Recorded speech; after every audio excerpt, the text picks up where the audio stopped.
Amém.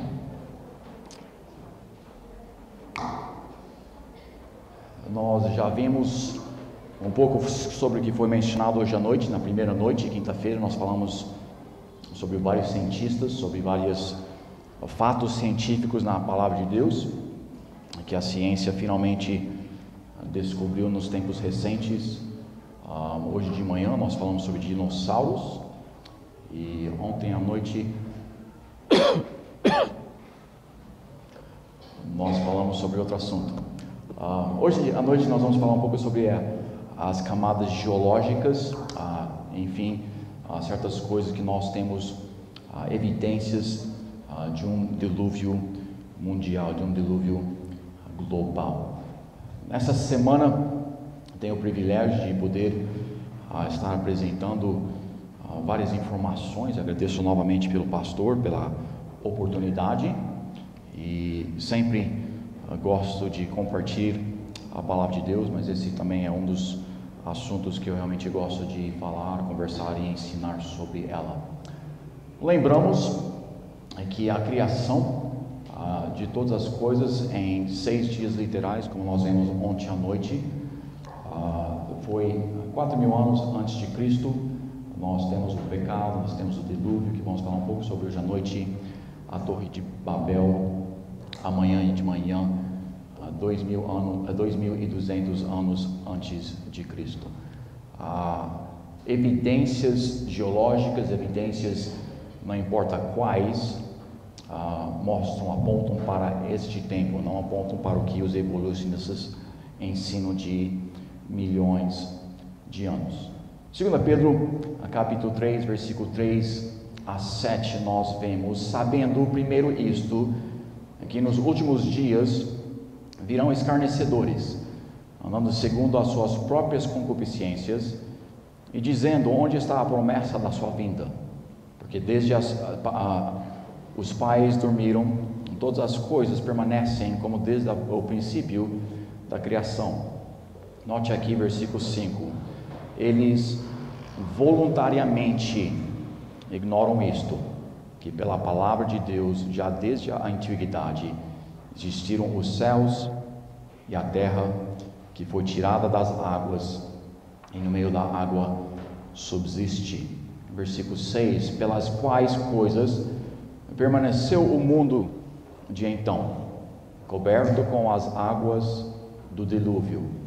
Mas os céus e a terra que agora existem, pela mesma palavra, se reservam com tesouro, se guardam para o fogo até o dia do juízo e da perdição dos homens ímpios. Oremos. Senhor Deus nosso Pai, obrigado pela sua palavra, obrigado que ela é pura, que ela é verdadeira, que ela é inspirada, que ela tem fatos históricos, que ela tem fatos científicos, e que nada que está nas páginas das Santas Escrituras tem erro, mas que cada palavra é verdadeira. Nos ajude hoje à noite, enquanto nós vemos o dilúvio e evidências deixadas por causa do dilúvio, e que podemos sair daqui com um entendimento um pouco maior, pois pedimos essas coisas em seu santo nome. Amém. Catástrofe. O dilúvio aconteceu 2.400 anos antes de Cristo. Mais para frente nós vamos ver como exatamente nós temos a data, mas 2.400 anos antes de Cristo nós temos o dilúvio.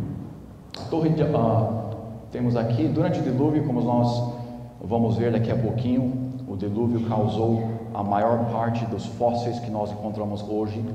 O dilúvio causou as camadas geológicas que nós encontramos hoje. O dilúvio é a razão que nós temos a Terra da forma que ela é hoje. Antes do dilúvio ela era muito diferente. Nós vamos ver um pouco mais sobre isso amanhã à noite. Mas o dilúvio ela causou grandes mudanças na Terra.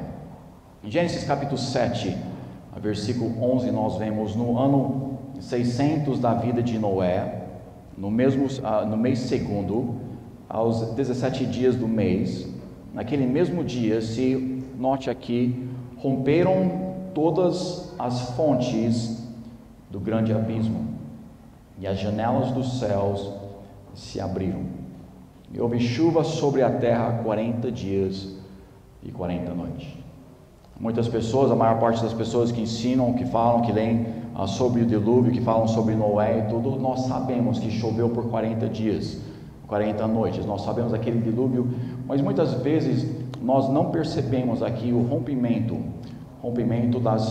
de todas as fontes do grande abismo. Em Jó capítulo 38, alguém encerrou o mar com portas, quando esses romperam e saíram da madre. Nós vemos aqui, não somente em Gênesis, mas em Jó, falando sobre o rompimento, saindo as águas do grande abismo. Não somente a chuva caindo do céu, chuva pela primeira vez, mas nós temos ao redor do mundo inteiro, nós temos o rompimento e a água subindo para cima. Debaixo da crosta da terra tinha água com muita pressão. Se você já viu alguém perfurando para o óleo, quando eles perfuram ali, finalmente aquele óleo jata para cima por causa daquela pressão que ela está lá embaixo. A mesma coisa ocorreu no dilúvio. Quando começou o dilúvio, as fontes do abismo, elas se abriram. Essas eram águas subterrâneas que romperam a terra nas linhas das falhas. Ao mesmo tempo, vulcões e terremotos estavam acontecendo pela primeira vez na nossa terra. Aqui nós podemos ver essas linhas azuis, essas são as falhas ao redor do nosso planeta. Todas essas bolinhas vermelhas que nós temos aqui são os vulcões que nós conhecemos ao redor do nosso planeta. Então, quando o dilúvio começou, todas essas fontes aqui, todas essas falhas, elas se romperam e águas começaram a subir por elas. Elas começaram a inundar o planeta inteiro. Ao mesmo tempo, os vulcões começaram a explodir. Eu consigo imaginar como o povo que não aceitou o que Noé estava profetizando, falando que Deus traria juízo. Eu não imagino o terror que eles passaram. Primeira vez tendo chuva, por causa das fontes, as águas subindo, tsunamis vindo dos 2 lados, 3 lados. Um tempo horrível, um tempo de julgamento. E vamos ver mais sobre isso também. Em Jó capítulo 12, ou fala com a terra, e ela te ensinará. Deus não tem problema com você olhando para a terra, Deus não tem problema com você estudando a geologia, Deus não tem problema com você estudando nada. Porque Ele sabe muito bem que se você estudar elas corretamente, elas vão comprovar exatamente o que Ele tem dito. O que nós vemos, fala com a terra, e ela te ensinará. Até os peixes do mar te contarão. Na escola nós aprendemos sobre as colunas geológicas. Algumas são ensinados, infelizmente, de uma forma errada, que cada camada tem milhões de anos e que a distribuição de fósseis representa a evolução. Então nós não vamos falar os nomes, não estou preocupado com isso hoje, mas nós temos cada camada aqui. Eles falam que cada camada tem milhões de anos. Cada fóssil que é encontrado naquela camada, eles dizem que nos mostra a idade daquela camada. Aí eles perguntam como é que nós sabemos a idade do fóssil, por causa da camada que ela está. Como é que nós sabemos a idade da camada? Por causa dos fósseis que estão lá dentro. Então é uma lógica circular, é falho. Mas aqui nós temos as camadas, nós temos, de acordo com ele, os animais mais simples nas camadas mais baixas, e muitas vezes isso ocorre mesmo, e nós vamos ver mais para frente o porquê. Mas nós temos as camadas, e nas camadas, de acordo com ele, nós temos os animais que viveram e morreram durante aquelas milhões de anos na nossa Terra. Aqui as camadas, as classificações de fósseis, eles dizem, acreditam assim que as classificações fósseis representam a história da vida na Terra. Os fósseis nas camadas mais baixas se acredita ter vivido antes daqueles nas camadas superiores. Isso faz lógica, né? Se você está uma coisa embaixo, ela é mais velha do que a coisa em cima. Mas a primeira aparência de um fóssil é considerado o momento em que ele evoluiu. A última aparência de um fóssil é considerado o tempo que ele foi extinto. A camada geológica, o que nós chamamos da camada geológica, é o nome para a sequência, as seções transversal das camadas de rochas que cobrem a Terra. Todas as camadas usadas na coluna geológica são encontradas em menos de 1% da superfície da Terra. Se fosse a história do nosso planeta, ela teria todas as camadas em todas as partes do planeta. Mas ela não é a história do nosso planeta. Ela mostra evidências do que aconteceu. Sim, concordo completamente com isso. Mas cada camada, se ela fosse milhões e milhões de anos e milhões de anos em cima uma da outra, nós teríamos essas camadas em redor do mundo inteiro. E nós só temos elas em 1% da superfície da nossa Terra. As camadas geológicas em nenhum lugar do mundo é o registro completo. Não somente ela não está na maior parte do mundo, mas em nenhum lugar nós encontramos todas as camadas num lugar. A realidade é que eu acho que não há um lugar que há mais do que 50% das camadas. Eu acho que a porcentagem é 40% de todas as camadas. Novamente, se fosse o registro da história da nossa Terra, ela estaria em volta completa no planeta inteiro. Então nós vemos aqui que o registro completo nem é encontrado em um lugar. As rochas datam os fósseis, mas os fósseis datam as rochas mais precisamente. Isso faz sentido para você? Para mim também não faz. Estratigrafia não pode evitar esse tipo de raciocínio se insistir em usar apenas conceitos temporais, porque circularidade é inerente à derivação de prazos. Aqui a evolucionista está falando e ele também entende que é simplesmente uma história. Aqui nós vemos o produto final de correlação, é um abstrato mental, que nós chamamos a coluna geológica. Eles querem que nós pensamos que cada área, cada camada, cada extrato é milhões e milhões de anos. Aqui nós temos os locais onde que nós encontramos a maior quantidade das colunas geológicas. Aqui nós vemos que é bem menos que 50%, bem menos que 50%. Esse parece que é quase nos 50%. Esse aqui menos 50%, bem menos de 50%. Esses são os registros maiores das colunas geológicas. Nós vamos ver um pouco mais sobre o Grand Canyon daqui a pouquinho e alguns outros eu creio, mas principalmente o Grand Canyon. O Grand Canyon provavelmente tem o maior registro. Infelizmente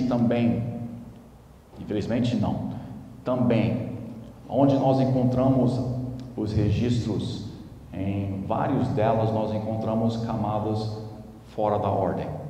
Então nós temos o que ele supostamente é o mais velho, está aqui, pulou 3 camadas e está em cima daquela camada. Então tem vários aqui em Wyoming, Montana, em vários lugares, onde que eles olham para as camadas e estão fora de ordem.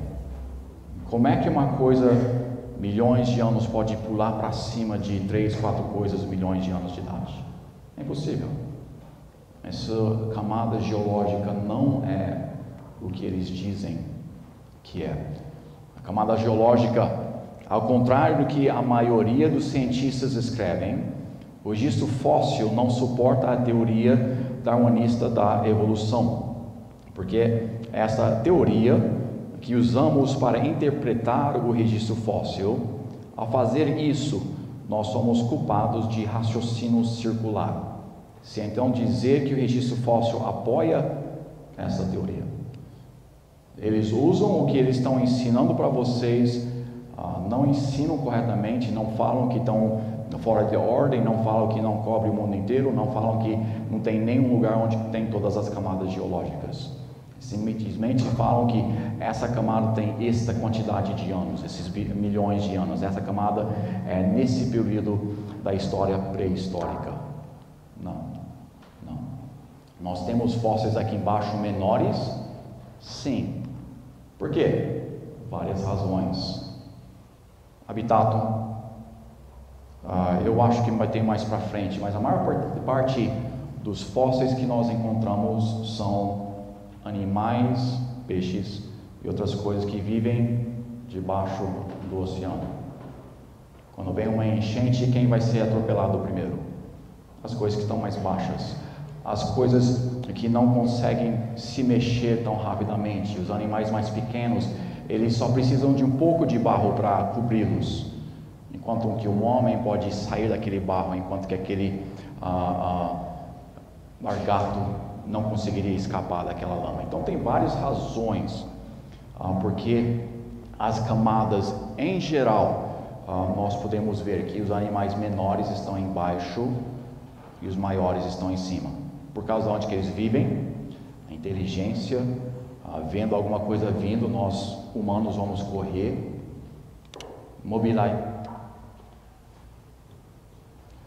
Densidade corporal. Então aqui nós temos 4 razões básicas de por que, em geral, nós vamos encontrar os menores embaixo e os maiores em cima.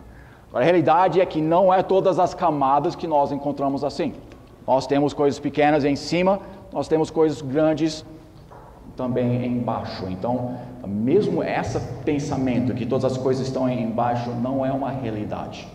Mas mesmo se elas todas fossem, nós sabemos por quê, porque eles não conseguem escapar. Eles estão ali no chão, cobrem rapidamente e tem naquela primeira camada. Vem a próxima camada, pega os pouco maiores e assim em diante. Quando o dilúvio veio, nós temos um monte de evidências lindas. Eu adoro essas rochas. Aqui nós podemos ver uma linha direta aqui, ela curva. Você vê um rachamento para cá e para lá? Essas aqui estão todas ligadas sem quebrar. Agora, como é que você pega uma pedra e você dobra ela sem quebrar ela? É possível? Não. O que aconteceu aqui? A pedra era barro. As camadas, sim, várias camadas de talvez barros com químicos diferentes ou com densidade diferente. Tem muitas razões porque nós podemos ter várias camadas de barros sem que nenhuma esteja seca ainda.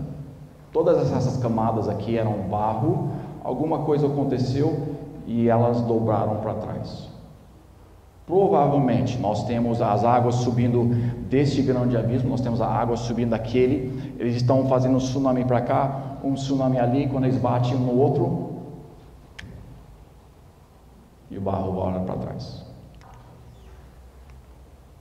Montanhas inteiras, pedras dobradas sem quebrar. Aqui nós temos subindo um monte de cor. Essa aqui, nem sei onde que ela foi, mas é impressionante ver as pedras que por si própria não tem como se dobrar sem que ela quebre. Isso tudo prova que as camadas, porque tem muitas aqui, todas essas camadas aconteceram no mesmo tempo.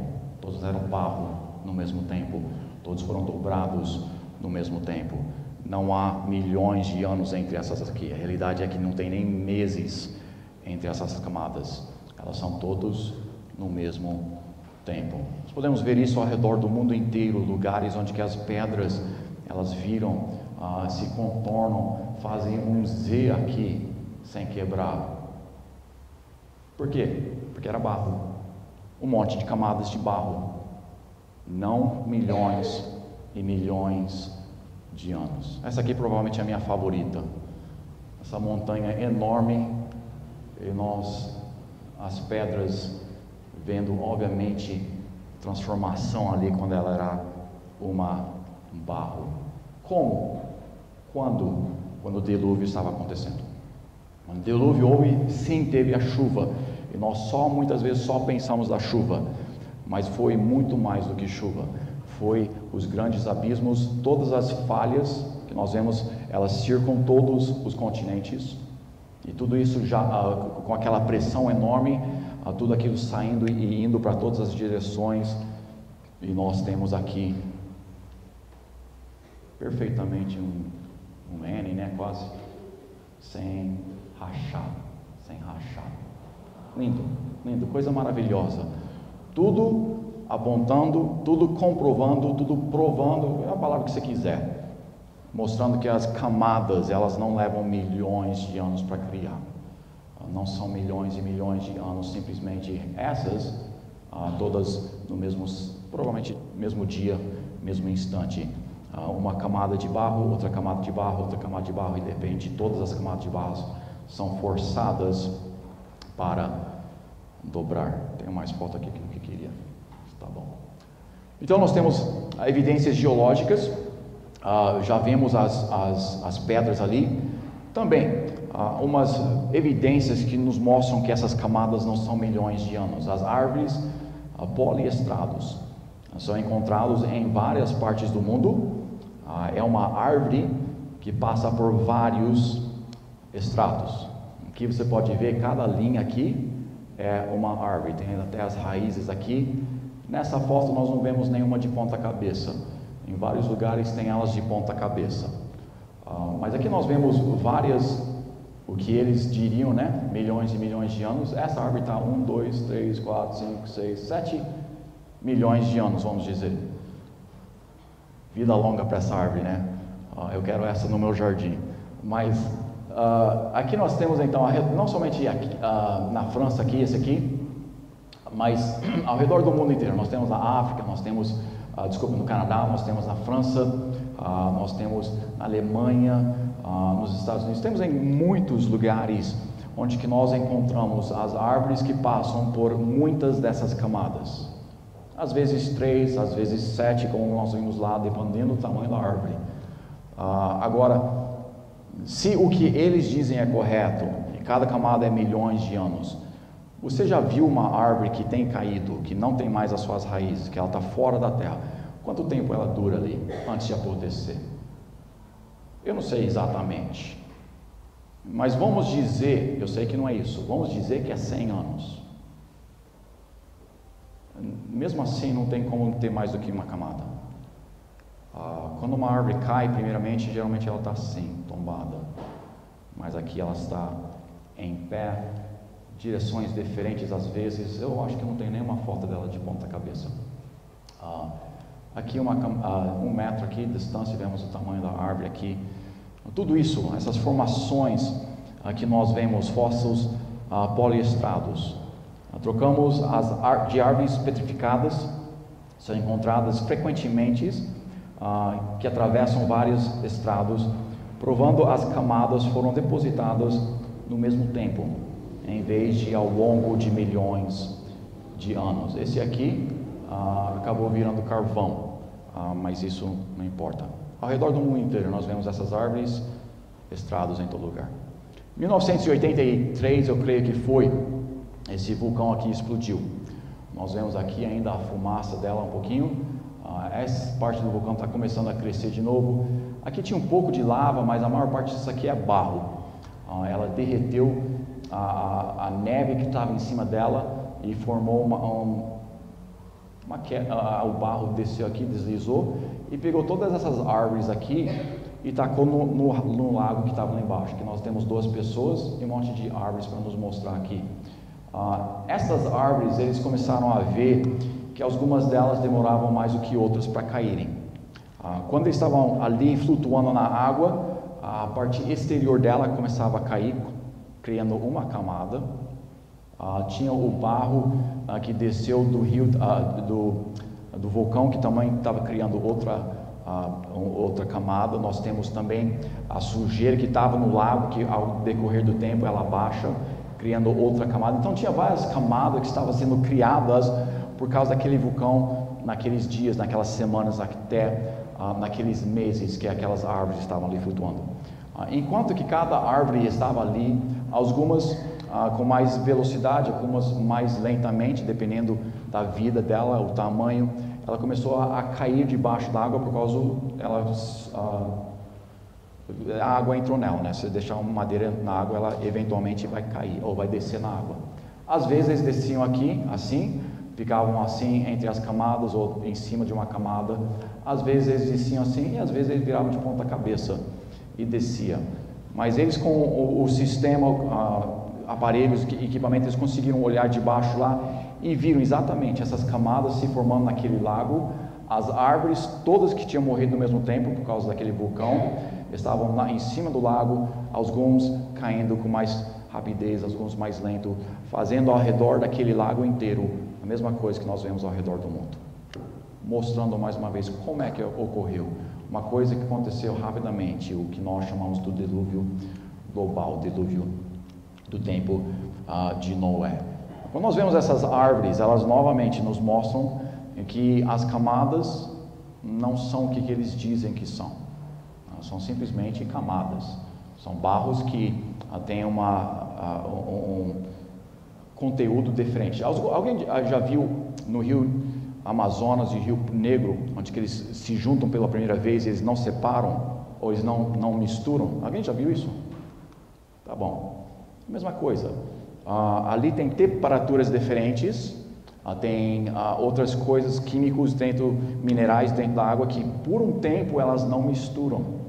Mesma coisa acontece com o barro, ela desce de uma forma e não vai misturar com outra, porque quando ela imediatamente vem, tem temperatura diferente, tem uma consistência diferente, dependendo, tem um monte de razões, mas temos várias camadas ao mesmo tempo, por causa do dilúvio, e essas árvores então estão através dos estratos, nos mostrando mais uma vez que o mundo, a forma que ela é hoje, não é por causa da evolução, mas a criação e o dilúvio fez um monte de estrago aqui ao nosso mundo.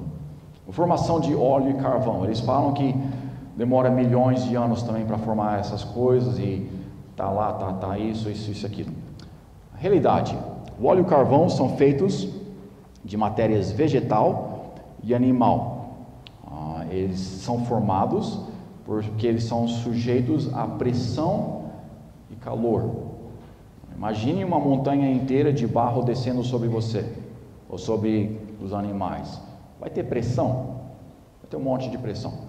Então, no dilúvio, nós temos as plantas, a matéria vegetal, nós temos os animais que são cobertos por esse barro, e esses, com a pressão em cima delas, elas se tornam carvão, se é vegetal, e elas se tornam óleo, se é animal ou humano.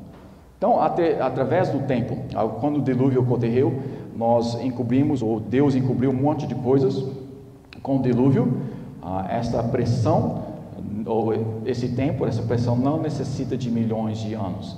Na realidade, eles têm criado carvão, eles têm criado óleo em laboratórios, rapidamente. O problema é que custa muito para eles fazerem isso. Então, não é um problema de tempo, para eles criar óleo e carvão, é um problema de custo. Então, no dilúvio, nós temos um monte de dinossauros, nós temos umas pessoas, nós temos um monte de plantas que são encobertos pelo barro, pela água e todas essas coisas. Se nós olharmos nos poços de petróleo, os poços de petróleo, elas muitas vezes têm uma pressão de 20.000 PSI, muita pressão. Essas rochas aqui, que estão por cima do óleo, ela só aguentaria esta pressão no máximo por 10.000 anos. Então, qualquer depósito de óleo que seria mais do que 10.000 anos já teria explodido, já teria quebrado aquelas rochas e teria escapado ali, nós não teríamos mais poços. Então, se o que eles dizem é verdade, o mundo existe por milhões e milhões de anos, nós não teríamos mais poços de óleo hoje. Todas elas teriam quebrado as rochas onde elas estão e teria vazado para os locais onde que eles estão. Então, o óleo debaixo da terra o óleo debaixo das rochas nos mostra que a Terra, no máximo, a Terra, o planeta tem no máximo 10 mil anos. No começo nós vemos que a criação foi 4 mil anos antes de Cristo. Nós estamos 2 mil anos depois de Cristo. Nós temos mais 4 mil anos antes que tudo explode. Mas enfim, 6 mil anos desde a criação até agora. Esses poços ainda estão lá, por quê? Primeiramente, não foi a criação que criou essas coisas. Foi o dilúvio, que foi há 4 mil anos atrás. Então temos mais 6 mil anos, desculpa. Então, nós vemos as evidências. Nós temos as rochas sedimentárias, nós temos as árvores poloestratos, nós temos a formação de óleo e carvão. E também nós temos a formação de estalagmites. Estalagmites? Como é que fala isso aqui, pastor? Pronto, essas palavras aí. Quantos sabem o que isso é? Tá, vários, beleza. Eles dizem, novamente, milhões e milhões de anos para fazer essas coisas. Evolucionistas afirmam que leva milhões de anos para formar este tipo de rocha. Basicamente, ele está caindo da caverna e outro está subindo. Tá? Então, essa é a diferença. Um cai e outro cresce para cima. Vamos ver alguns exemplos, tá? Aqui, dá para você ver o que isso aqui é? Não, é um morcego. Esse morcego, pelo jeito, ficou pendurado na caverna por milhões e milhões de anos, e através desses milhões e milhões de anos, sem ele decompor, criou sobre ele. Claro que não. Se ele não teve o tempo de decompor, foi rápido. Aqui desse lado, esse aqui está debaixo de um monumento.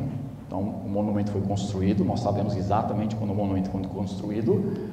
E aqui nós temos, alguns deles, 1,5 metro de comprimento. E isso foi somente 45 anos depois que eles construíram o monumento. 1,5 metro, 45 anos. Não 45 mil anos, mas 45 anos. Não leva tempo, gente. Eles sempre estão falando milhões. Não. Nada dessas coisas que eles falam leva milhões de anos, realmente leva milhões de anos. Aqui nós temos também outros lugares, debaixo do monumento, enorme aqui, não vamos levar o tempo para ler. Aqui nós temos, a foto foi tirada em 1987, nível 5 da mina na Austrália. A minha tinha simplesmente 55 anos, tá? E nós vemos aqui o sinal aqui de saída. E aqui, não dá para ver muito bem, mas aqui tem 2 homens em pé. 2 homens em pé, e compara com o tamanho dessas coisas. Esse buraco só foi feito 55 anos antes da foto. Então só começou a criar essas coisas há 55 mil anos. Aqui nós temos uma casa. Que casa velha, hein, pastor? Numa casa que foi mal feita, eu não sei a razão, foi mal feita, né? E começou a vazar, e nós temos dentro das casas. Não leva milhões e milhões e milhões de anos. Simplesmente alguns anos que nós temos todas essas coisas. E a parte que provavelmente a maior parte das pessoas preferem, os fósseis. O registro fóssil real, 95% de todos os fósseis são invertebrados marinhos, principalmente mariscos, tá? 95% dos restantes 5% são plantas. Obviamente eles não conseguem sair do chão e sair correndo, tá? 95% do restante são peixes debaixo da água, também não conseguem subir para o pico da montanha. A maioria do resto são insetos, muito menos do que 1% são animais ou homens. Estes nos mostra, eles não falam isso, eles mostram cada camada, eles bem, não falam necessariamente, mas nos dá a impressão que cada camada tem a mesma quantidade de fósseis, né, de cada tipo de era que eles ensinam. Não, a realidade é que a maior parte dos fósseis são aquelas coisas que estavam debaixo da água Depois disso, as coisas que estavam dentro do chão, que não conseguem se mexer. E depois disso, umas coisas pequenas, alguns animais. Sim, temos fósseis de homens, temos fósseis de dinossauros e todas essas outras coisas, mas são uma quantidade muito, muito menor. O processo de fossilização em rochas sedimentárias. O processo, vamos usar um peixe como exemplo. O peixe foi subterrado vivo na lama, devido à pressão ali, devido a esta... Desculpem. Clausuramente, o peixe morre por asfixiação. O barro previne que ele recebe mais oxigênio. O peixe, ao morrer, ele libera amônio, fazendo com que o cálcio presente se precipita e penetra no corpo do peixe, solidificando o que nós chamamos de calcificação ou sibilação. Em aproximadamente quantas horas? 36 horas. Aproximadamente 36 horas, o processo de solidificação entrará em estabilização. Não, o processo não terminou em 36 horas, mas em 36 horas já começou e não leva milhões e milhões de anos para, primeiramente, criar um fóssil ou qualquer outro tipo de coisa assim. Os fósseis que nós temos de dinossauros novamente prova o dilúvio. Por quê? Eles precisam ser subterrados rapidamente. E o que vai subterrar um dinossauro desse tamanho? Somente um dilúvio global. De nenhum jeito nós vamos conseguir encontrar fósseis de dinossauros, porque eles nunca vai ter lama o suficiente, a não ser que há um novo vulcão, eles estão bem ali, né? Tem certas, mas muito raro. Então, qualquer fóssil de dinossauro, na minha mente, já prova. Esse fóssil foi criado durante o dilúvio. Fósseis fora de lugar. Esse peixe aqui, peixe maravilhoso, essas partes do peixe, o evolucionista, quando ele viu o fóssil, aqui ele falou que ele estava começando a criar pernas. Tá? Então, esse para eles era um dos elos perdidos, tá? Um dos elos encaixando um peixe saindo da água, porque aqui tinha 4 pernas. Esse peixe supostamente entrou em extinção há 55 milhões de anos atrás. E depois nós reencontramos ele. Por que isso não pode acontecer?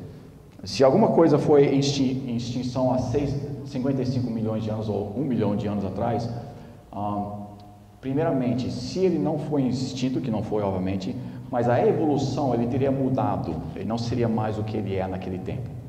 Tá? Então, se ele vivia 55 milhões, não importa a idade que você colocar nela, mas se ele é extinto, ou se ele está nessa área de dinossauros, no que eles chamam pré-históricos e tudo mais, se nós encontramos ele do jeito que ele era antigamente, obviamente não há evolução, tá?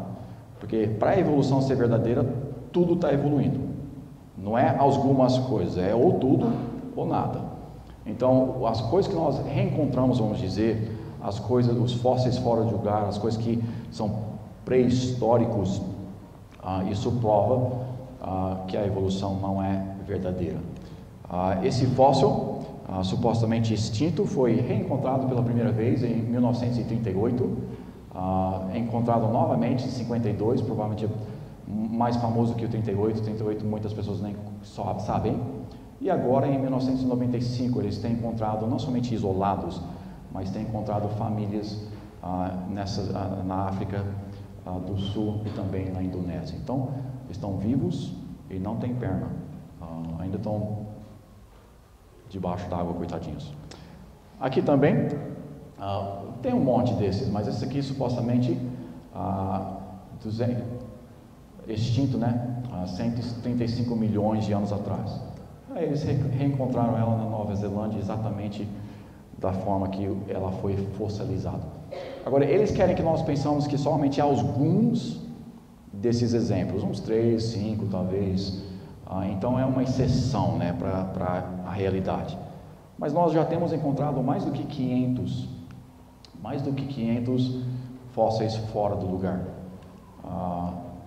Se fosse somente 2, você poderia falar, tá bom, o gene de evolução quebrou, né? Mas com 500, simplesmente não é a realidade. Esses fósseis, nós temos elas na mesa de trás, nós temos esse fóssil, não esse exato, mas esse tipo de fóssil na mesa de trás. Esse aqui nós também temos na mesa de trás. Aqui uma concha, mas ela é reta, e mais ou menos um lula que ficava lá dentro dela. Esses fósseis marinhos são encontrados em quase todos os picos das montanhas encontrados no mundo, inclusive no mais alto do mundo, Everest. Como isso é possível? O que a Bíblia diz, né? O dilúvio foi global. Ela cobriu todas as montanhas e temos fósseis nos picos das montanhas, mostrando novamente que os fósseis estão lá por causa do dilúvio, não por causa do que eles falam, a existência, a evolução e a extinção de cada fóssil que nós encontramos. Então, novamente, nós temos um monte de camadas que eles falam. Esses menorzinhos, esses mais simples, de acordo com eles, aqui embaixo, e vai prosseguindo até subir aqui em cima. As ordens dos fósseis, mais ou menos, novamente, são essas, mas lembrando que tem um monte mais, muito mais do que isso, 95% do que esse aqui. Esse aqui tem muito menos do que 1%, esse realmente também, menos do que 1%. E as razões, porque mais ou menos elas vão nesta ordem. Novamente falando, essas ordens não é global. Tem muitos lugares, não sei a porcentagem dos lugares onde que nós encontramos as camadas, que elas têm várias faltando, que elas têm elas fora da ordem. O mais velho, eu acho que numa delas está no 3º lugar, em vez de lá embaixo. Então, as camadas geológicas, os fósseis, aonde que eles encontraram e o que eles querem que nós entendemos não é a realidade. No livro que não existe de Evolução 11.1, nós não vemos, ora, a evolução é o firme fundamento dos fósseis que se esperam, é a prova dos elos que se não veem. Então é exatamente isso que eles estão esperando, é uma fé, mas infelizmente uma fé que não tem base nenhuma. Agora, eu tenho prova que a faca evoluiu para o garfo. Tenho prova. Nós temos a faca, ela não conseguia colocar muita coisa na boca, então ela diminuiu e aumentou a largura dela. Porque ela não conseguia colocar na carne, ela começou a crescer uns dentes. E foi evoluindo até que ela chegou para um garfo.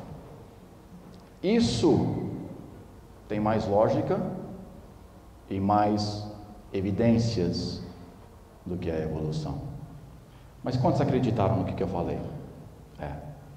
Exatamente, porque não é realidade. Seguindo Pedro novamente, versículo 3, somente algumas das passagens aqui, voluntariamente, não é porque eles têm prova, não é porque eles estão certos, é porque eles não querem, como nós vemos na primeira monte, eles não querem responder para um Deus. Então eles ignoram as evidências apontam tudo para a criação, tudo para o dilúvio global. Eles creem? Não. Porque não tem evidências? Não. Porque eles querem, porque eles voluntariamente ignoram que no meio das águas subsistem, coberto com as águas do dilúvio. Eles não querem aceitar, porque eles não querem responder a Deus. Jó capítulo 12, versículo 8, nós novamente vemos: ó, fala com a terra e ela te ensinará, até os peixes do mar te contarão. Então vamos deixar os peixes contar umas histórias para nós. Quantos tem um aquário em casa? Só a minha família? Ninguém tem aquário, gente? Obrigado, pensei que eu estava sozinho aqui. Tá bom, quando o peixe morre, ele afunda? Ou ele geralmente sobe? Para a evolução ser verdadeira, o peixe tem que sempre descer. E quando ele desce, a barro de uma forma ou outra tem que cobrir ele. Como? Ninguém sabe, mas o barro tem que cobrir ele. E depois ele vira fóssil. Qual que é a realidade? A realidade é que geralmente os peixes fazem isso. Pelo menos no meu aquário. O fóssil aconteceu não porque ele morreu e desceu. Os fósseis acontecem porque ele foi surpreso. Tá? Porque o dilúvio veio e ele não esperava aquele barro cobrir ele. Coitadinho do peixe, né? Eu amo tanto os meus peixinhos, mas os fósseis só podem ocorrer por causa de catástrofes. Fora de catástrofes, elas não conseguem ser feitas, porque elas precisam ser sufocadas.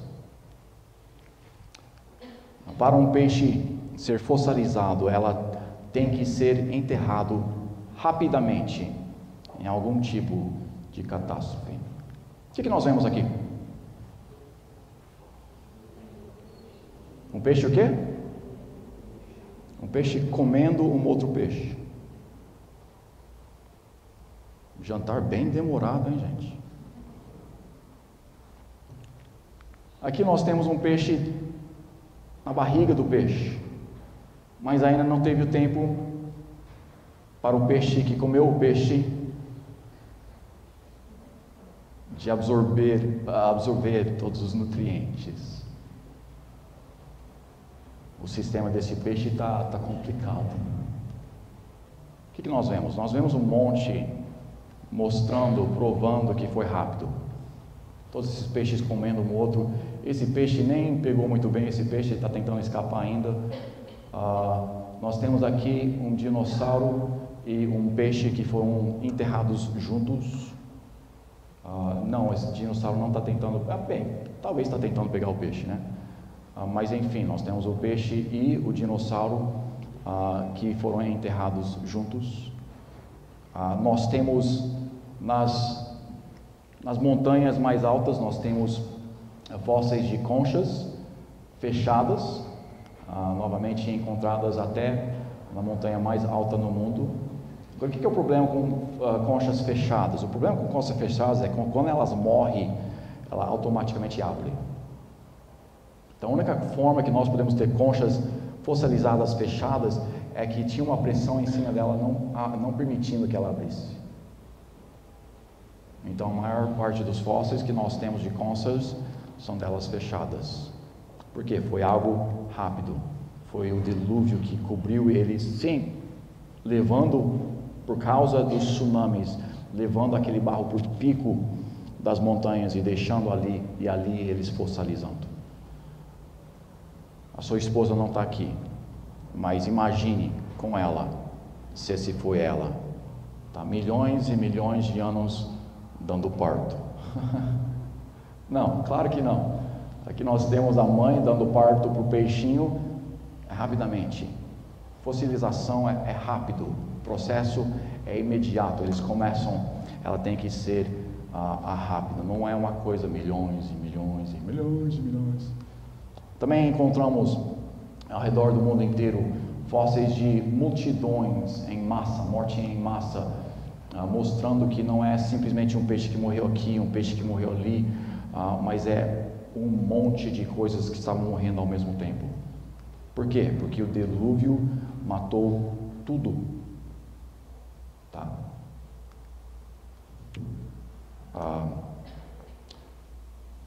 Alguém já foi no Grand Canyon? Eu acho que não, mas alguém já foi no Grand Canyon? Quando já viram fotos ou vídeos do Grand Canyon? Tá uma boa porcentagem. Tá bom. É um lugar lindo. Nós temos aqui estratos, para ser milhões de anos, todos têm que ser reto, tá? Nós temos estratos aqui que foram puxados para cima, não vamos entrar nesses detalhes. Aí eles dizem que um rio carvou aqui o canhão, né?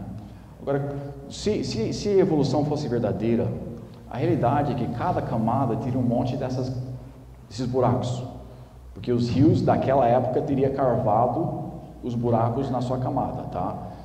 Mas o que nós encontramos? Nós encontramos todas as camadas retas, ou dobradas, né? Mas todas as camadas sem evidências de tempo, naquele tempo. Eles dizem que um rio pequeno, meio pequeno, dá para descer ela com um barco, mas um rio, eles dizem que fez tudo isso aqui, em milhões e milhões e milhões de anos. Agora vamos ver simplesmente algumas razões porque isso é impossível. Pergunta, foi um pouco de tempo com muita água ou muita água com um pouco de tempo? O problema é que o cânion é aqui em cima e o rio entrou aqui. Se um rio bater numa parede, ou se ela bater numa montanha, o que ela vai fazer? Ela vai persistir ali? Não, ela vai virar e vai descer, tá? A fonte mais fácil, ela vai descer. Se for para a esquerda, que está inclinada, ela vai descer para a esquerda. O rio, ela desce, encontra o pico de uma montanha, vamos dizer, ela fez supostamente através de milhões de anos uma coisa ali, mas é impossível um rio subir para carvar aquela rocha para ter o que ela tem hoje. O que realmente aconteceu? Nós temos evidências ainda que tinha 2 lagos enormes, vamos ver o tamanho delas daqui a pouquinho. O lago tinha as brechas. Depois do dilúvio, quando as águas desceram, nós tínhamos um monte de lugares onde que a água estava presa.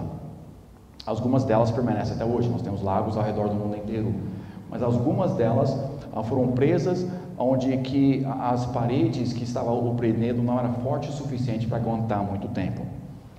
Então ficaram ali por um tempo e depois com o tempo elas quebraram aquela barreira e fizeram um dilúvio, né? O próprio, e você vê o que acontece quando qualquer correnteza de água desce, ela faz um estrago enorme. Então esses dois lagos quebraram. Não sabemos se eles quebraram aqui, romperam no mesmo tempo, se foi um tempo depois de outro, não importa. A realidade é que um quebrou aqui em cima, desceu aqui, o outro quebrou aqui e desceu aqui. Então quando ela quebrou a sua barreira, rompendo aquela ali, ela com aquele estrago enorme descendo o rio abaixo, ela encontra agora com aquele pico. Agora aquela força que ela está indo, assim, ela pode então bater e quebrar. Mas se é um riozinho pequenininho que está indo, assim que ela bater, ela vai virar. Aqui são os tamanhos do lago.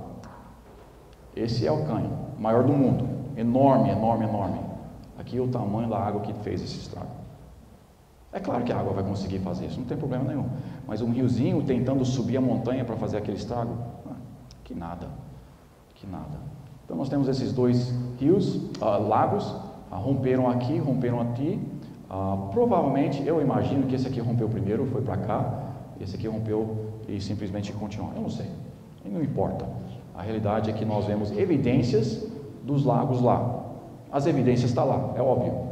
As evidências mostram que o cânion foi feito pelo estrago daqueles lagos. Mas o que eles falam? Eles falam que foi aquele riozinho que milhões e milhões e milhões de anos cortou a terra e fez o que ela fez.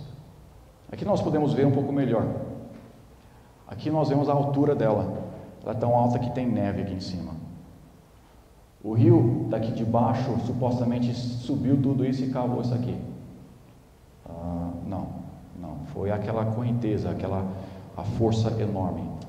O rio entra 90 metros acima do mar, ela sai a 600 metros acima do mar. Normal, um rio vai descer abaixo. Mas nós temos a altura do cânion mais do dobro dela. De outro lado, mais ainda. Um riozinho vai fazer isso? É impossível. Mesmo se um riozinho fizesse uma estrago desse jeito, ali ela não poderia, porque ela viraria no primeiro, quando a montanha estava lá. Nós temos esse cânion também. Este foi criado em 1926. Esse foi visto. Eles viram essas águas destruindo, carvando nessas rochas. Em menos de 6 dias, isso aqui foi feito. 500 metros de comprimento, 40 metros de largura e 40 metros de profundidade. Isso foi feito em 6 dias. Observaram. assistiram acontecer em 1926. Tem muitos outros lugares que nós temos observado essas coisas acontecer. Por que nós temos que falar? Nós vemos isso, mas não, isso não existe, isso não aconteceu, é isto. Não faz lógica, gente. Eles até aceitam que o planeta Marte tem tido um dilúvio global, ou planetal. Mas eles não conseguem aceitar que a Terra teve um dilúvio global. Você encontra água em Marte hoje?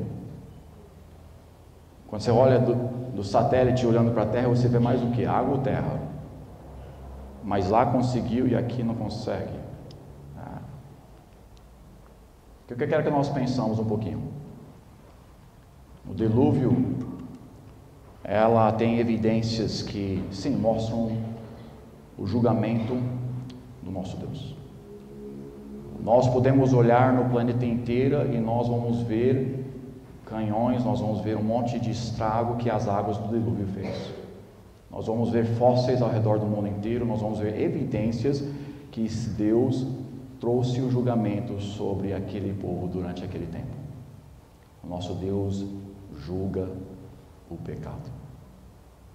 Mas eu também quero que nós notamos, lembra o carvão, lembra o óleo, duas coisas que nós usamos muito hoje. Quantos dirigiram para cá hoje? Quantos vieram de carro para a igreja hoje? Obrigado. Você usou o quê? Para encher o seu carro? Tem óleo lá para o motor, tem gasolina ou etanol, dependendo. Impressionante para mim que Deus, mesmo no julgamento, mesmo na destruição do planeta inteiro, Ele já estava preparando a próxima fase. Ele já estava mostrando a sua misericórdia, já estava falando, eu estou te julgando agora, mas eu estou preparando bênçãos para frente. Deus nos julga como cristãos, Deus vê o nosso pecado, Ele não aceita, Ele traz o julgamento, Ele transforma as nossas vidas às vezes, como o mundo inteiro foi transformado com o dilúvio. Mas sempre que Ele nos castiga, Ele tem o nosso bem em mente. Às vezes a vida inteira é transformada, nós pensamos destruídas, e Deus ali no próximo passo, vem para cá. Deixa eu te mostrar o que eu tenho preparado para você. Sim, eu julguei. Sim, eu sou um Deus justo e eu preciso julgar o pecado. Mas ao mesmo tempo, se você voltar a mim, eu já tenho bênçãos preparadas por causa daquele julgamento que eu coloquei na sua vida. Nosso Deus é impressionante.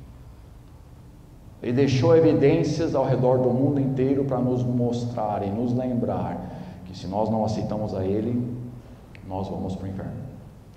O julgamento dele é completo, o julgamento dele é forte. Nós que somos salvos, quando nós pecamos e desviamos dele, ele sim desce com uma mão pesada se nós não voltamos, mas ao mesmo tempo sempre com aquela misericórdia. Sempre, eu não estou te castigando porque eu te odeio, mas estou te castigando porque eu te amo. Eu quero o melhor para a sua vida. Destruindo o mundo inteiro, as árvores que Ele destruiu, as plantas que Ele destruiu, em processo de os destruir, Ele deixou o começo do carvão para que nós pudéssemos utilizá-lo. Por muito tempo, as nossas indústrias viviam no carvão. Mesmo no julgamento do mundo inteiro, com os homens, a humanidade, os animais, tudo sendo sepultados pelo barro, e começando um processo que no futuro nós poderíamos pegar o óleo que Ele providenciou através do julgamento. Que Deus maravilhoso! Ele julga se é necessário, mas quando Ele julga é sempre com o nosso melhor em mente. E através daquele julgamento, através daquele castigo, Ele já está providenciando, não sabemos o que, mas Ele já está providenciando, vamos dizer, o carvão para a nossa próxima etapa. Ele já está providenciando o óleo para a nossa próxima etapa. Mas mesmo sempre deixando a memória, se nós desviarmos de novo, vem o julgamento. Um Deus justo, um Deus de amor. Quem você serve? A evolução não tem lógica nenhuma, a evolução não tem base nenhuma, a evolução é mentira pura. As evidências sempre apontam para o que a palavra de Deus diz. Mas eu creio que uma das razões que Ele fez o que Ele fez no dilúvio, Ele até fala nas Escrituras, como nós vemos, estuda ela. Deixe que ela te mostre como o meu julgamento é pesado.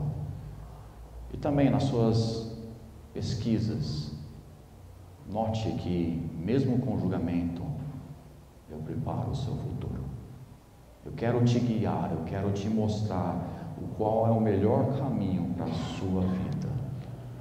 E quando nós deixamos Ele nos guiar e nós estamos em comunhão com Ele, nós não vamos necessitar do julgamento. Quando nós desviamos, Ele sim nos castiga tentando trazer de volta, mas sempre com um castigo que nos abençoa depois. Seu Deus é grande, seu Deus é poderoso, o seu Deus é justo, o seu Deus é misericordioso. Louvado seja o nosso Deus. Senhor Deus nosso Pai, obrigado pela sua palavra. Obrigado que nós olhamos nas evidências do mundo, a geologia e tudo mais, os fósseis, as árvores polistradas e tudo mais, nós vemos, sim, evidências que o Senhor trouxe um julgamento bem duro sobre a nossa humanidade. Mas também quando nós olhamos e continuamos a pesquisar, nós vemos que mesmo no processo de nos castigar, o Senhor já estava preparando bênçãos para o nosso futuro. Obrigado pelas bênçãos derramadas nas nossas vidas. Obrigado que Jesus Cristo morreu em nosso lugar e que nós não precisamos pagar o juízo dos nossos pecados no inferno. Ajude a cada um de nós a viver uma vida justa, uma vida que agrada a Ti. E quando o Senhor traz aquele castigo que é necessário, que nós podemos lembrar que é para o nosso proveito, que é para o nosso bem, e que o Senhor é um Deus de misericórdia. Nos ajude a aceitar a correção e voltar a Ti, para que nós possamos receber as bênçãos que o Senhor tem preparado, mesmo naquela área, naquele dia, naquele tempo que o Senhor estava nos castigando. Pois nós pedimos essas coisas em Seu santo nome.